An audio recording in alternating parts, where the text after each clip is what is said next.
Dobar dan, drage domaćice i domaćini, dobrodošli ovaj put na Bokin kanal i u Bokinu kuhinju. A danas pravimo opet nešto što ne mora da se peče i da se kuva fil. U pitanju je fenomenalna cheesecake tortica sa kupinama. Idemo da i danas budemo vredne. Za podlogu će biti potrebno 200 g mlevenog keksa, ja koristim mlevenu plazmu, i preliti se 120 g istopljenog maslaca.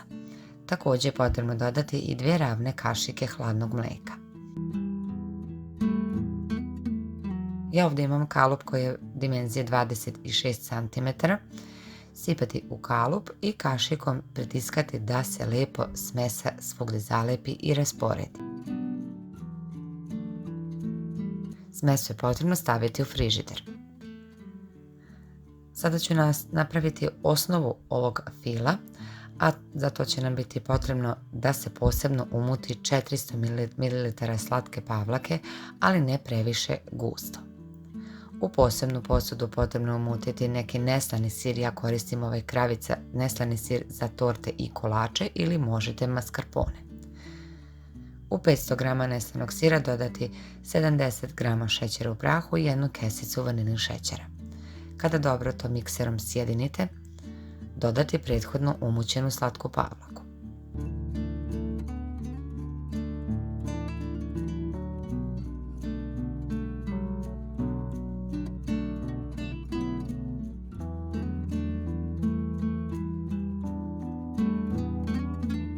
Dobijenu smesu potrebno je podijeliti na 2 jednaka dela.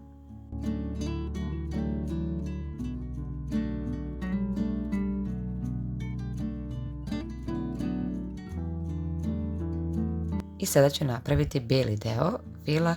Ovdje imam 5 g želatina i stavit ću 2 kašike ravne supene hladne vode. Izmiješati i ostaviti sa strane da želatin nabubri. Također ću sada istopiti 100 g bijele čokolade i 100 ml slatke pavlake u mikrotalasnoj da dobijete ovako tečnu smesu.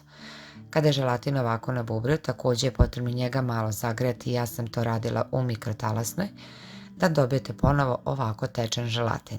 Sipati u bijelu čokoladu, dobro izmiješati da se sve sjedini, a zatim tu bijelu čokoladu sa želatinom je potrebno sipati u prvi deo prethodno napravljene osnovne kreme.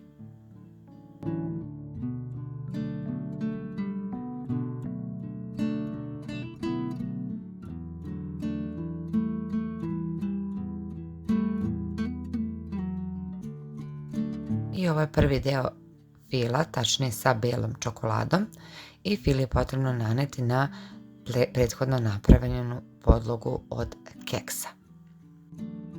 Također je sada potrebno, kada ovo uradite, da u zamrzivač stavite bar jedno 15-20 minuta, jer je potrebno da se ova bijela krema potpuno stegne, a za to vrijeme ću drugu polovinu kesice želatine, tačnije 5 g, ponovo preliti sa 2 kašike hladne vode, ostaviti da nabubri.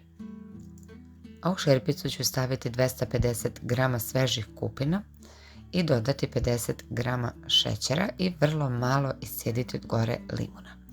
Sve ovo je potrebno vrlo kratko prokuvati, sve do onog momenta dok ne vidite da se kupine prosto raspadaju, tačnije da su mekane. Onda je potrebno uzeti ovako viljušku i gnječiti koliko god je to moguće. Otprilike kuvanje 3 do 4 minuta, ne previše.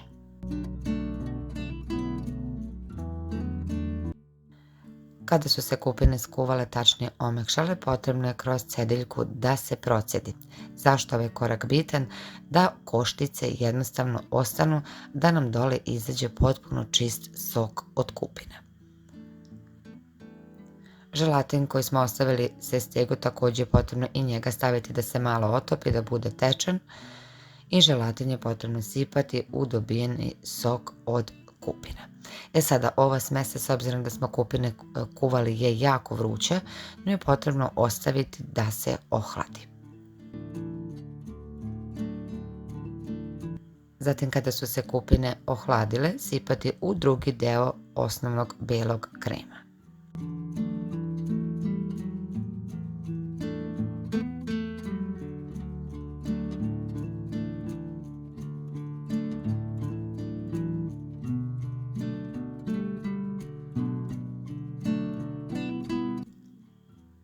Zatim izvući tortu iz zamrzivača i kao što rekoh, veoma bitna stvar vam je da beli deo fila bude dovoljno čvrst kako bih mogli da sipate ovaj fil od kupina.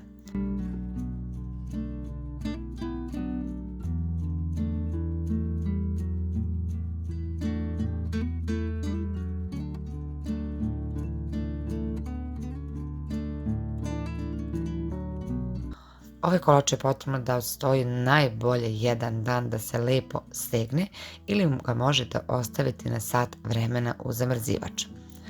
Zatim jednostavno skinete ovaj obruč od kalupa i uvek koristim ovu prijanjajuću foliju jer uvek mi bude torta sa strane jako lepo zaglađena, nemam problem da izvučem tortu.